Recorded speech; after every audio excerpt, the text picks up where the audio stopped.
Hello friends, আজ আমরা চলে এসেছি শিলিগুড়ি দাদাভাই মাঠের ঠিক অপোজিটে দ্য বেঙ্গল ওয়াফেলসে।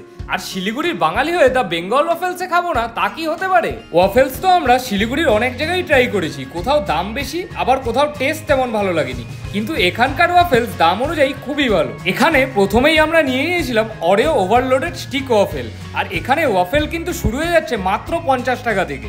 চকলেটি ওয়াফেলের সাথে অরিও বিস্কুটের ক্রাঞ্চিনেসটা আমার কিন্তু দারুণ লেগেছিল। এরপরেই আমরা নিয়ে নিয়েছিলাম ট্রিপল চকলেট ট্রাইঙ্গেল ওয়াফেল।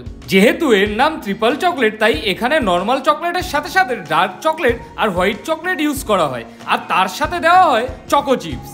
এখানে যতগুলো আইটেম ট্রাই করেছিলাম তার মধ্যে এটা আমার সব থেকে ভালো লেগেছে। এটা আমার তরফ থেকে মাস্ট রেকমেন্ডেড, আর এর দাম ছিল মাত্র 80 টাকা। এবার চলো তোমাদের সাথে পরিচয় করিয়ে দিই একটি নতুন খাবারের, সেটা হলো কোন পিজা, যেটা কিন্তু শিলিগুড়িতে এনারাই প্রথম ইন্ট্রোডিউস করেন। এরকম কোনে এর আগে আমি ক্রিম রোল খেয়েছি,